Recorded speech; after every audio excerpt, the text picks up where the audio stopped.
வேத பாடசாலை நிகழ்ச்சிக்கு உங்களை அன்புடன் அழைக்கிறோம்.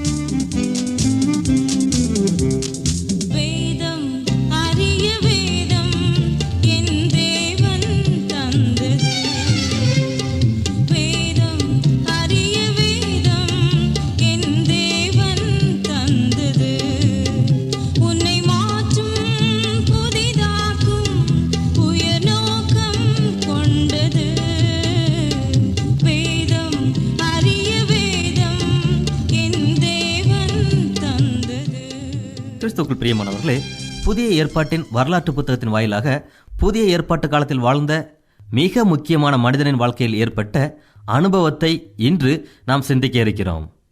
இந்த குறிப்பிட்ட மனிதன் அநேக புதிய ஏற்பாட்டு புத்தகங்களை எழுதியுள்ளார். அவரை பற்றிய அப்போஸ்தலர் 9ஆம் அதிகாரத்தின் ஆரம்ப வசனங்களை கவனியுங்கள். சவுல் என்பவன் இன்னும் கர்த்தருடைய சீஷரை பயமுறுத்தி கொலை செய்யும்படி சீறி பிரதான ஆசிரியரிடத்துக்கு போய், கிறிஸ்துவின் வழியை பின்பற்றுகிற புருஷரையாகிலும் ஸ்திரீகளையாகிலும் நான் கண்டுபிடித்தால் அவர்களை கட்டி எருசலேமுக்கு கொண்டு வரும்படி தமஸ்குவில் உள்ள ஜெப ஆலயங்களுக்கு கடிதங்களை கேட்டு வாங்கினான். அவன் பிரயாணமாய் போய் தமஸ்குவுக்கு சமீபித்த போது சடுதியிலே வானத்திலிருந்து ஒரு ஒளி அவனை சுற்றி பிரகாசித்தது. அவன் தரையில் விழுந்தான். அப்பொழுது, சவுலே சவுலே, நீ என்னை ஏன் துன்பப்படுத்துகிறாய் என்று தன்னுடனே சொல்லுகிற ஒரு சத்தத்தை கேட்டான். அதற்கு அவன், ஆண்டவரே, நீர் யார் என்றான். அதற்கு கர்த்தர், நீ துன்பப்படுத்துகிற இயேசு நானே, முள்ளில் உதைக்கிறது உனக்கு கடினமாம் என்றார். அவன் நடுங்கி திகைத்து, ஆண்டவரே, நான் என்ன செய்ய சித்தமாயிருக்கிறீர் என்றான். அதற்கு கர்த்தர், நீ எழுந்து பட்டணத்துக்குள்ளே போ, நீ செய்ய வேண்டியது அங்கே உனக்கு சொல்லப்படும் என்றார். இவ்விதம் அப்போஸ்தலர் 9ஆம் அதிகாரத்தின் ஆரம்ப வசனங்கள் தமஸ்குவுக்கு செல்லும் வழியில் சவுலின் வாழ்க்கையில் ஏற்பட்ட அனுபவத்தை கூறுகிறது. இது தர்சு பட்டணத்து சவுல் பெற்ற மனமாற்றத்தின் அனுபவமாகும். அனுபவம் என்ற வார்த்தையை குறிப்பிடாமல் சவுலின் வாழ்க்கையை நாம் எந்த விதத்திலும் விளங்க முடியாது. அப்போஸ்தலர் 7ஆம் அதிகாரத்தின் இறுதி வசனங்களிலும் 8ஆம் 9ஆம் அதிகாரங்களின் ஆரம்ப வசனங்களிலும் சவுல் கிறிஸ்துவை வெறுக்கக்கூடியவனாய் இருப்பதை நாம் வாசிக்கிறோம். கிறிஸ்துவை வெறுக்கும், கிறிஸ்துவை கொஞ்சம் கூட விரும்பாத சவுல் தமஸ்குவுக்கு செல்லும் பாதையிலே ஒரு அனுபவத்தை பெற்றுக்கொள்கிறார். இந்த அனுபவத்தின் மூலமாக இவரின் வாழ்க்கையில் மிக பெரிய மாற்றம் ஏற்படுகிறது. ஆகவே அனுபவம் என்ற வார்த்தையை உபயோகிக்காமல் சவுலின் வாழ்க்கையை சாதாரணமாக விளக்க முடியாது. தாம் பெற்ற இந்த அனுபவத்தை பவுல் அப்போஸ்தலர் புத்தகத்தில் பல முறை நமக்கு கூறியுள்ளார். எடுத்துக்காட்டாக அப்போஸ்தலர் 21ஆம் 22ஆம் அதிகாரங்களில் இடம்பெற்ற சம்பவங்களில் பவுல் தமது அனுபவத்தை பகிர்ந்து கொண்டார். இச்சம்பவத்தில் எருசலேம் யூத சமயத்தை சேர்ந்தவர்கள் பவுலை கொலை செய்ய முயற்சித்தனர். இதை அறிந்த போர் சேவகர்கள் கலகம் செய்து பவுலை கொலை செய்ய முயற்சித்த கூட்டத்திற்குள் ஓடி பவுலை தங்கள் தலைகளுக்கு மேலாக தூக்கி கொண்டார்கள். பின்பு பவுலை அரண்மனையில் உள்ள சிறைச்சாலையில் அடைக்கும்படி அழைத்து சென்றனர். அப்பொழுது பவுல் தனக்கு முன் திரண்டிருந்த மக்கள் கூட்டத்தை கண்டார். நற்செய்தி பணியாளராகிய பவுல் தாம் இருக்கும் சூழ்நிலையில் கொடுக்கப்பட்ட தருணத்தை பயன்படுத்த எண்ணினார். ஆகவே தன்னை அழைத்து சென்ற சேனாதிபதியை நோக்கி, இந்த ஜனங்களோடு பேசும்படி எனக்கு உத்தரவு தர வேண்டும் என்று உம்மை வேண்டிக் கொள்கிறேன் என்று பவுல் கூறினார். பவுலுக்கு உத்தரவு கொடுக்கப்பட்டது. அவர் படிகளின் மேல் நின்று மிக பெரிய செய்தியை பிரசங்கித்தார். அச்செய்தியிலே தமஸ்குவுக்கு செல்லும் வழியிலே பெற்ற அனுபவத்தை முக்கியப்படுத்தி கூறினார். காரணம், அந்த அனுபவமே மாற்றம் பெற்ற வாழ்க்கையின் அஸ்திபரமாயிருந்தது. பவுல் தாம் பெற்ற அனுபவத்தை திரளான மக்கள் கூட்டத்திற்கு முன்பாக மட்டும் கூறாமல் ராஜாவுக்கு முன்பும் ஆளுநருக்கு முன்பும் கூறுவதை அப்போஸ்தலர் 26ஆம் அதிகாரத்தில் நாம் வாசிக்கிறோம். அவருக்கு முன்பு எப்படிப்பட்ட மக்கள் இருந்தாலும் தம்முடைய அனுபவத்தை கூற மறக்கவில்லை. தமஸ்குவின் வழியில் பெற்ற அனுபவத்தை கூறாமல் பவுல் தம் வாழ்க்கையை என்றுமே விளக்கி கூறவில்லை. அப்போஸ்தலர் 9ஆம் அதிகாரத்திலே நாம் பார்த்த பவுலின் அனுபவத்திலிருந்து சில காரியங்களை சற்று ஆழமாக நாம் சிந்திக்க வேண்டும். பவுல் பெற்ற அனுபவத்தின் ஆரம்பத்திலே, சவுலே சவுலே, நீ என்னை ஏன் துன்பப்படுத்துகிறாய் என்ற சத்தத்தை அவர் கேட்கிறார். இந்த கேள்வியின் மூலம் திருச்சபையிலே உயிர்த்தெழுந்த கிறிஸ்துவின் செயல்பாட்டினை நாம் புரிந்து கொள்ளலாம். ஆகவே தான் சிலர் இப்புத்தகத்திற்கு உயிர்த்தெழுந்த கிறிஸ்துவின் செயல்பாடுகள் என்ற தலைப்பை கொடுக்கிறார்கள். அப்போஸ்தலர் புத்தகத்தில் இருந்த ஒவ்வொரு திருச்சபையின் செயல்களும் உயிர்த்தெழுந்த கிறிஸ்துவின் கிரியைகளாகவே இருந்தது. உயிர்த்தெழுந்த கிறிஸ்துவனவர் செயல்பட்டு கொண்டிருந்த திருச்சபைகளையே பவுல் துன்பப்படுத்தி வந்தார். ஆகவே தான் உயிர்த்தெழுந்த கிறிஸ்துவனவர் நீ என்னை ஏன் துன்பப்படுத்துகிறாய் என்று சவுலிடம் கேட்டார். இந்த கேள்வியின் அர்த்தம் என்னவென்றால், சவுலே சவுலே, நீ திருச்சபையை துன்பப்படுத்தும் போது என்னைத்தான் நீ துன்பப்படுத்துகிறாய் என்பதாகும். உயிர்த்தெழுந்த கிறிஸ்துவின் கேள்விக்கு மறுமொழியாக தர்சுபடர்ந்த சவுல் நீர் யார் என்ற கேள்வியை கேட்கிறார். நீர் யார் என்ற கேள்வியை கேட்கும் முன்பாக சவுல் உபயோகித்த ஆண்டவரே என்ற பதம் மிக முக்கியமானது. தன்னிடத்தில் பேசுகிறவர் யார் என்பது சவுலுக்கு தெரியாதிருந்தது. ஆனால் தான் தன்னுடைய ஆண்டவரிடம் பேசுகிறேன் என்பதை சவுல் அறிந்திருந்தார். ஆகவே தான் சவுல் ஆண்டவரே நீர் யார் என்ற கேள்வியை கேட்டார். மேலும் பவுலின் மனமாற்றம் பணிவான தன்மைக்கு சிறந்த விளக்கத்தை அளிக்கிறது. பணிவு என்ற வார்த்தையானது அநேகரால் தவறுதலாக புரிந்து கொள்ளப்படுகிறது. பணிவு என்பது பலவீனத்தை குறிக்கும் சொல் அல்ல. பணிவு என்பதற்கு கட்டுப்பாடு என்று அர்த்தம். பணிவான வாழ்க்கை என்பது கட்டுப்பாடுடன் வாழும் வாழ்க்கை என்பது பொருள். இங்கு காட்டு குதிரையை நாம் ஒரு எடுத்துக்காட்டாக பார்ப்போம். காட்டு குதிரைக்கு கடிவாளம் போடாமல் சுமையை ஏற்றி செல்வோமானால் நாம் சேர வேண்டிய இடத்திற்கு செல்ல முடியாது. முதலாவது கடிவாளத்தினால் குதிரையானது கட்டுப்படுத்த வேண்டும். அப்பொழுதுதான் குதிரையானது சுமையை சரியான இடத்திற்கு எடுத்துச் செல்லும். குதிரைக்கு கடிவாளம் போடப்படுவதனால் அது பலவீனமாக்கப்படாமல் பணிவான மிருகமாக ஏற்படுத்தப்படுகிறது. அதாவது கட்டுப்பாட்டுக்குள் வாழும் மிருகமாக மாற்றப்படுகிறது.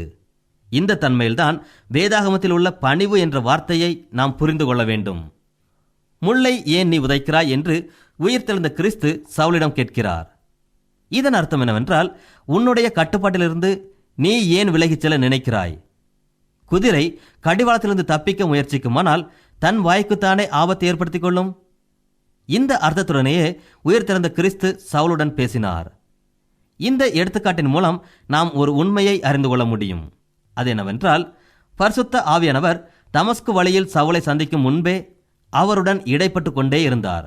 அல்லது தமஸ்கோவின் அனுபவத்தை சவுல் பெறுவதற்கு முன்பே பரிசுத்த ஆவியானவர் பவுலின் வாழ்க்கையில் ஈடுபட ஆரம்பித்து விட்டார். ஸ்தேவானை கொலை செய்த சாட்சிக்காரர்களின் உடைகளை சவுல் காத்து கொண்டிருக்கும் போதே பரிசுத்த ஆவியானவர் சவுலின் வாழ்க்கையில் செயல்பட ஆரம்பித்தார். ஆகவே தான் கட்டுப்பாடற்ற சவுல், பணிவான குணமில்லாத சவுல் திருச்சபைகளை மிகவும் கொடுமையாக துன்பப்படுத்த ஆரம்பிக்கின்றார். நம்மை பயமுறுத்தும் காரியங்களுக்கு எதிர்ப்பு காட்டுவது அல்லது எதிர்த்து நிற்பது வழக்கமான ஒரு செயல். பரிசுத்த ஆவியானவரின் கிரியையை புரிந்து கொள்ளாத சவுல் அதையே இங்கு செய்கிறார். ஆவிக்குரிய காரியங்களில் எவ்விதமான அக்கறையும் இன்றி கோபத்துடன் ஒரு மனிதன் இருப்பானையாகில் அவன் நிச்சயமாகவே ஆவிக்குரிய தன்மை அற்றவனாக இருக்கிறான். இதை சவுலின் வாழ்க்கையில் காணலாம். விசுவாசிகளின் வாழ்க்கையில் தன்னை பயமுறுத்தும் ஒரு காரியத்தை கண்டான். ஆகவே தான் ஆவிக்குரிய தன்மை கொண்ட அம்மக்களை துன்பப்படுத்தினான். தான் ஒரு குற்றவாளி என உணர்த்தப்படுபவர்களே இப்படிப்பட்ட காரியத்தில் ஈடுபடுவார்கள். இச்சூழ்நிலையிலிருந்து பரிசுத்த ஆவியானவர் ஸ்தேவானின் மரணத்தின் மூலமும் திருச்சபையை துன்பப்படுத்துவதன் மூலமும் சவுலுடன் செயல்பட ஆரம்பித்தார். சவுலுடன் பேச ஆரம்பித்தார். ஆகையால் தான் தமஸ்கோவுக்கு போகும் வழியில் உயிர்த்தெழுந்த கிறிஸ்து சவுலை சந்திக்கும் போது, முள்ளில் உதைக்கிறது உனக்கு கடினமாக தோன்றவில்லையா?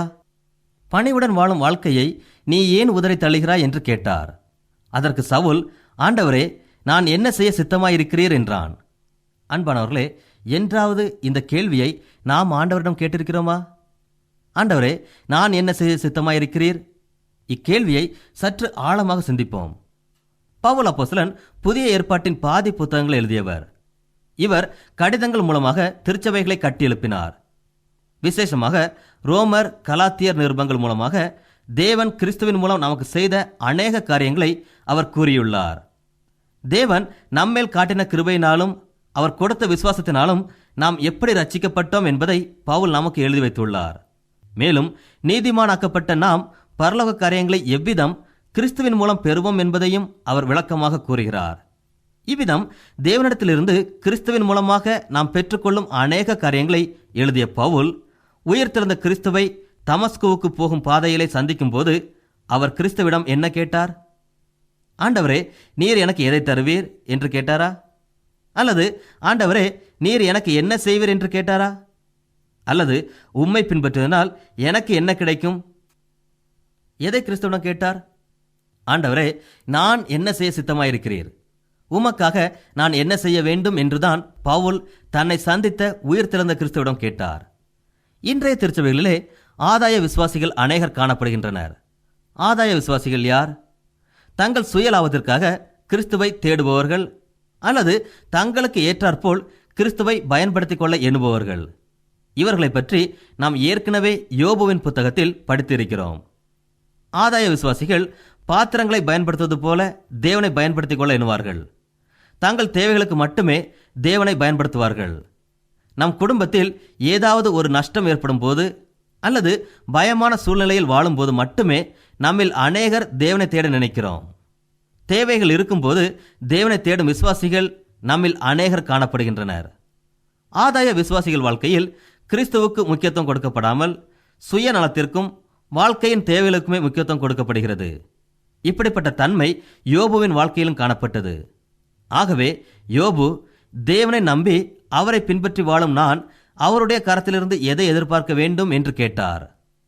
ஆனால் யோபுவின் துன்பம் பாடுகள் கடந்து சென்றபோது யோபுவுக்கு அவருடைய இள நண்பனான எலிகு, யோபுவே, நீர் உம்மை நல்லவன் என்று கூறிக்கொண்டு தேவனிடத்திலிருந்து நன்மையை பெற்றுக்கொள்ள எண்ணுகிறாயே, அது சரியல்ல. நீர் தேவனை வாழ்க்கையின் மையமாக வைத்து தேவனுடைய சித்தத்தையே செய்யும் என்று எலிகு யோபுவுக்கு கூறினான்.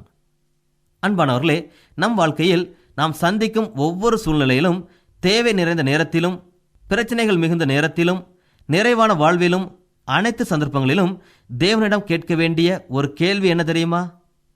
ஆண்டவரே, இந்த சூழ்நிலையில் நாம் எவ்விதம் உம்மை மகிமைப்படுத்துவேன் என்பதே ஆகும். இவ்விதம் கேட்கும்போது தேவன் நம்மை அவரின் நாமத்துக்காக பயன்படுத்துவார். நமக்கு அநேக காரியங்களை கற்றுத்தருவார். மனோதத்துவங்களை சமயமாக நம்பி வாழும் மக்கள் ஆதாய விசுவாசிகளை குறைவாகவும் தாழ்வாகவும் எண்ணுவது வழக்கம். அவர்களின் எண்ணப்படி ஆதாய விசுவாசிகள் சமயத்தை ஒரு மருந்தாக பயன்படுத்துகின்றனர். சமயத்தை சார்ந்து வாழ்வதால் தங்கள் வாழ்க்கையின் தேவைகள் சந்திக்கப்படுவதாக எண்ணுகிறார்கள். அதாவது வாழ்க்கையின் தேவைகள் சந்திக்கப்படவே சமயத்தை நாடி அநேகர் செல்கின்றனர். மனோதத்துவ சமய மக்களின் இக்கருத்தானது அநேகரின் வாழ்க்கையில் உண்மையாகத்தான் இருக்கிறது. நாம் எதற்காக விசுவாசிகளாக இருக்கிறோம்? சிந்திக்க அழைக்கப்படுகிறோம். திருச்சபையின் ஒழுங்குகளுக்கும் சட்டத்திட்டத்திற்கும் விசுவாச அறிக்கைகளுக்கும் நம்மில் அநேகர் கீழ்ப்படிந்து திருச்சபையின் அங்கத்தினராக இருக்கிறோம். ஒருவேளை தேவன் நம் நோய்களை குணமாக்கினதினால் நாம் சபைக்கு வருகிறோமா? அல்லது தேவன் நம் வாழ்க்கையில் இருந்த பிரச்சனைகளை தீர்த்தார், ஆகவே சபைக்கு வருகிறோம் என்று சொல்கிறோமா? அல்லது மனதளவில் நாம் பிரச்சனையிலிருந்து விடுதலை பெற்றதால் திருச்சபைக்கு வருகிறோமா?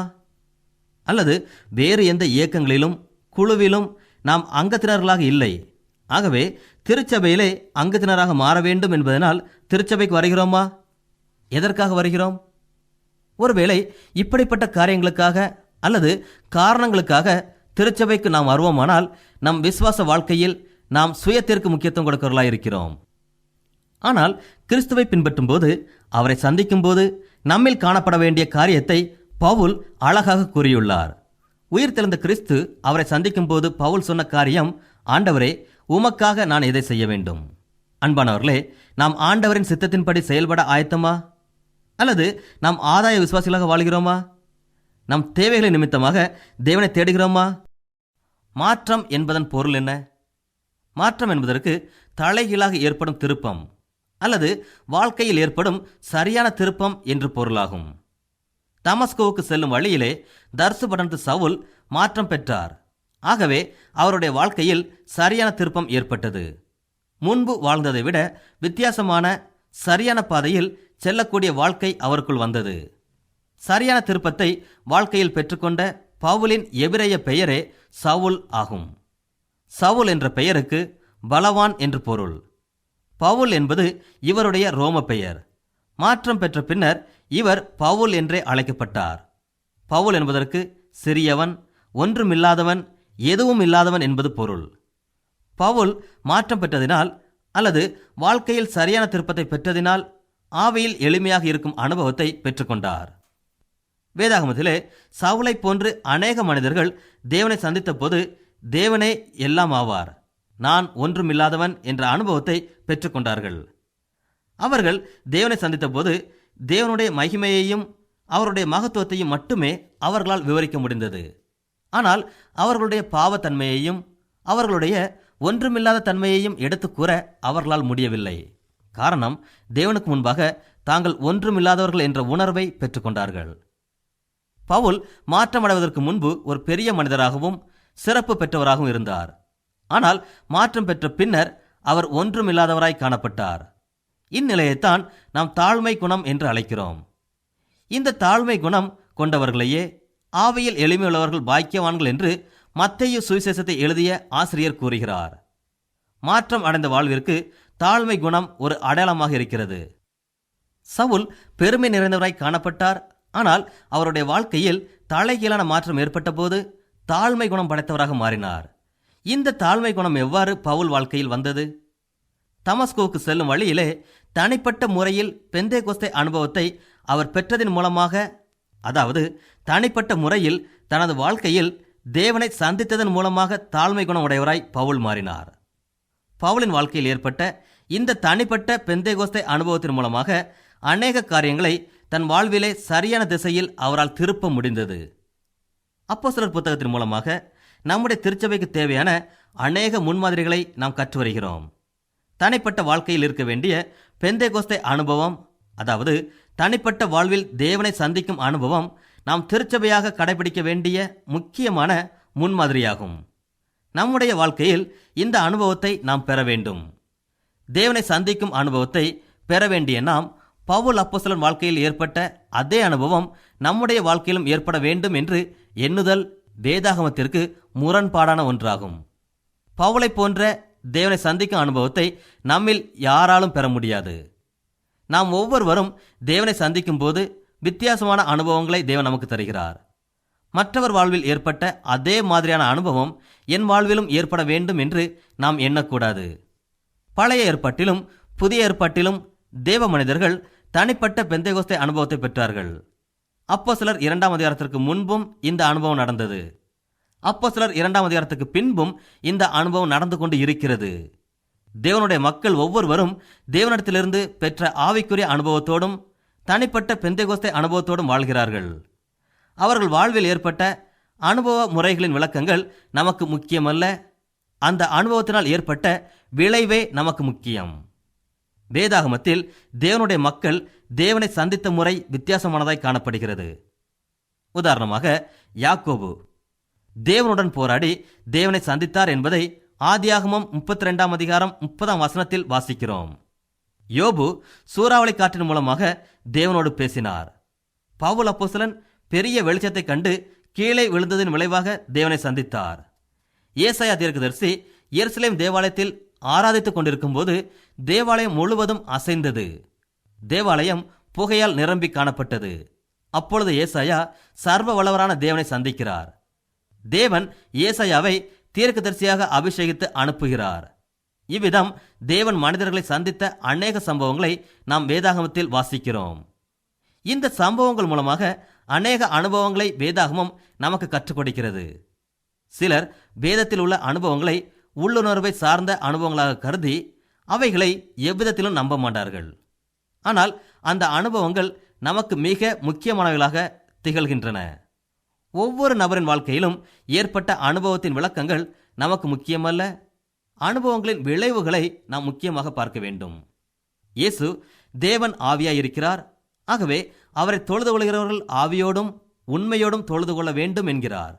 இங்கு ஆவியோடு தொழுது கொள்வது என்பது ஒருவருடைய உள்ளார்ந்த நிலையில் இருந்து தேவனை தொழுது கொள்கிறோம் என்பதாகும். ஆகவே நாம் உள்ளார்ந்த அனுபவங்களை முக்கியப்படுத்தி பார்த்து அவைகளின் மூலம் ஏற்படும் விளைவுகளை நாம் அறிந்து கொள்ள வேண்டும். நாம் ஒவ்வொருவரும் தேவனை சந்தித்த அனுபவத்தை மறக்காமல் வைத்திருக்க வேண்டும். நம்மில் எத்தனை பேர் இந்த அனுபவத்தை மறக்காமல் வைத்திருக்கிறோம்? சற்று சிந்தித்து பார்ப்போம். தேவனை சந்தித்த அனுபவத்தை பெற்ற நாம் இதை குறித்து மற்றவர்களுக்கு சொல்ல வேண்டும். தேவனை சந்தித்த அனுபவம் இல்லாமல் எத்தனையோ மக்கள் இருக்கிறார்கள். தேவனை சந்திக்காத மக்களின் வாழ்க்கை வனாந்தர வெளியில் வாழும் வாழ்க்கையைப் போல் இருக்கிறது. தேவனை சந்தித்த மக்களின் வாழ்க்கை நீரோடை அருகில் வாழும் வாழ்க்கையைப் போல் இருக்கிறது. ஆகவே வனாந்தர நிலையில் வாழும் மக்களுக்கு நீரோடை போன்ற தேவனை சந்தித்த வாழ்க்கையை கூற வேண்டும் என்று ஒரு தேவ மனிதன் கூறுகிறார். ஆம், இது உண்மைதான். தேவனை சந்தித்த நாம் நம்முடைய அனுபவத்தை அவரை சந்திக்காத மக்களிடம் கூற வேண்டும். நம்முடைய இரட்சிப்பின் அனுபவங்களை நாம் மற்றவர்களிடம் சொல்ல முயற்சிக்க வேண்டும். அவ்வாறு நாம் பகிர்ந்து கொள்வதன் மூலம் தேவன் மற்றவர்களையும் அவர்களுக்கேற்ற அனுபவத்தினுள் வழிநடத்துவார். பவுல் பெற்றுக்கொண்ட அனுபவத்திலே அவர் உயிர்த்தெழுந்த கிறிஸ்துவிடம் கேட்ட கேள்வியை நாம் சற்று ஆழமாக சிந்திக்க வேண்டும். ஆண்டவரே, நான் என்ன செய்ய நீர் சித்தமாயிருக்கிறீர் என்ற கேள்வியை பவுல் தேவனிடம் கேட்டார். இந்த கேள்வியை நம்மில் அநேகர் வித்தியாசமான முறைகளில் புரிந்து கொள்கிறோம். நான் என்ன செய்ய நீர் சித்தமாயிருக்கிறீர் என்ற கேள்வியை ஆதாரமாக வைத்துக்கொண்டு நாம் சில நேரங்களில் மற்றவர்களுடைய விருப்பத்திற்கு இணங்கி வாழ முயற்சிக்கிறோம். கணவரை மகிழ்ச்சிப்படுத்த வேண்டும் என்பதற்காக, மனைவியை சந்தோஷப்படுத்த வேண்டும் என்பதற்காக, பெற்றோரை சந்தோஷப்படுத்த வேண்டும் என்பதற்காக, பிள்ளைகளை, நண்பர்களை, நம் உயர் அதிகாரிகளை, நமக்கு சம்பளம் கொடுப்பவர்களை சந்தோஷப்படுத்தும்படியாக நம் வாழ்க்கை அமைந்திருக்கிறது. இவ்வாறு சில வேளைகளில் நாம் மற்றவர்களுடைய சித்தத்திற்கும் விருப்பத்திற்கும் ஏற்றாற்போல் வாழ முயற்சிக்கிறோம். சில வேளைகளில் நம் வாழ்க்கை இவ்வண்ணமே இருக்கிறது. ஆனால் ஆண்டவரை பிரியப்படுத்தும் வகையில் நம் வாழ்க்கை அமைந்திருக்க வேண்டும். அவருடைய சித்தத்தை செய்ய நாம் முயற்சிக்க வேண்டும். ஆண்டவரே, நான் என்ன செய்ய நீர் சித்தமாயிருக்கிறீர் என்ற பவுலின் கேள்வியில் செயல் என்ற வார்த்தையை சற்று சிந்திப்போம். வேதாகமம் கிரியை அல்லது செயல் போன்ற வார்த்தைகளை குறித்து அநேக உண்மைகளை கூறுகிறது. பவுல் அப்போஸ்தலனும் கிரியையை குறித்து பல உண்மைகளை கூறியுள்ளார். உதாரணமாக, கிருபையினாலே விசுவாசத்தை கொண்டு ரட்சிக்கப்பட்டீர்கள், இது உங்களால் உண்டானதல்ல, இது தேவனுடைய ஈவு, இது கிரியைகளினால் உண்டானதும் அல்ல என்று பவுல் கூறுகிறார். ஒருவேளை செயல்கள் மூலமாய் மட்டுமே நாம் ரட்சிக்கப்பட முடியும் என்பது உண்மையானால், ரட்சிக்கப்படுவதற்கு எவ்வளவு நற்கிரியைகளை நாம் செய்ய வேண்டும் என்று எப்படி அறிவோம்? நம் செயல்களாலே நாம் ரட்சிக்கப்படுவோமேயானால் இயேசு கிறிஸ்து ஏன் சிலுவையில் மரிக்க வேண்டும்? நாம் ரட்சிக்கப்பட வேண்டும் என்பதற்காக இயேசு சிலுவையில் அறையப்படும் போது தேவன் நமக்காக முழு கிரயத்தையும் செலுத்தினார். இப்படி இருக்க நற்கிரியைகளினாலே மட்டுமே ரட்சிக்கப்பட முடியும் என்று நாம் சொல்வோமானால் நாம் தேவனை நோக்கி இவ்விதமாய் சொல்கிறோம். அதாவது, தேவனே, உம்முடைய குமாரனாகிய கிறிஸ்து சிலுவையில் அறையப்பட்டதற்காக நன்றி. ஆனால் கிறிஸ்துவின் சிலுவை மரணம் எங்களுக்கு தேவையற்ற ஒன்று. அவர் சிலுவையில் அறையப்படாமல் இருந்திருக்கலாம். காரணம், நாங்கள் எங்கள் நற்செயல்களாலே ரட்சிக்கப்பட்டு இருப்போம் என்று சொல்லுகிறவர்களாக காணப்படுவோம்.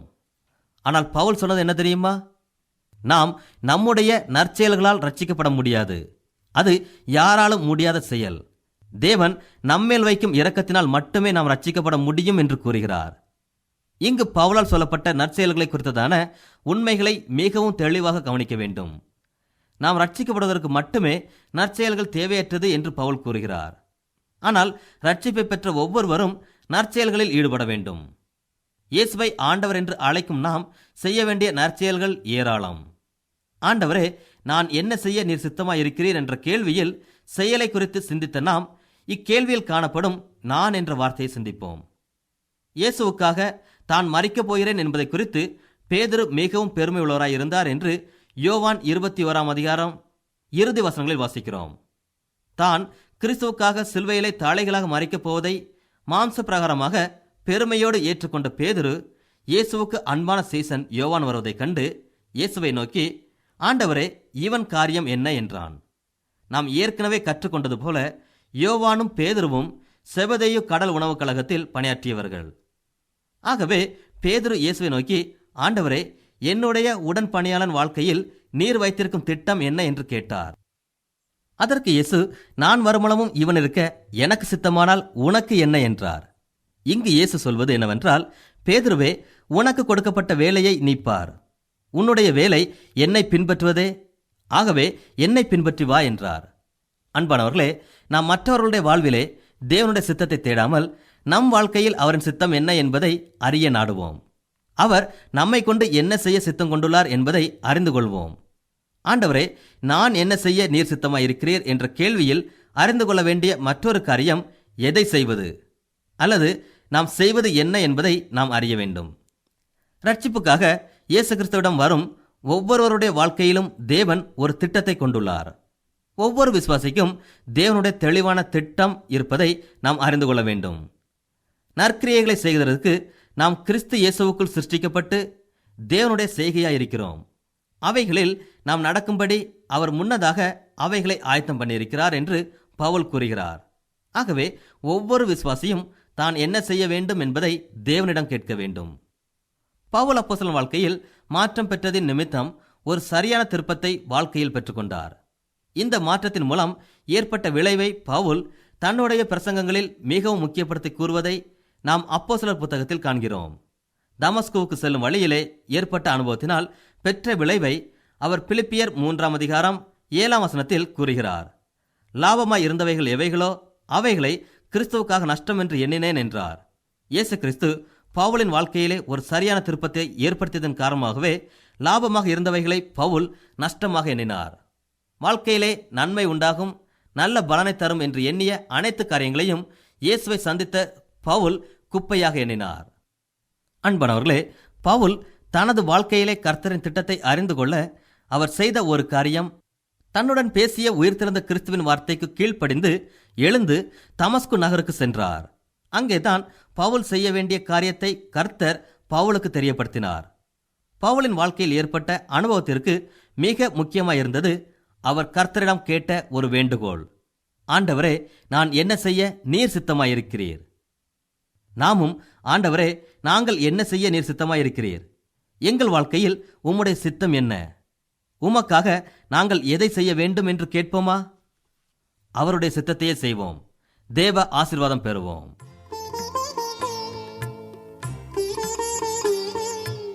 இந்நிகழ்ச்சி உங்களுக்கு ஆசீர்வாதமாக இருந்திருக்கும் என்று நம்புகிறோம்.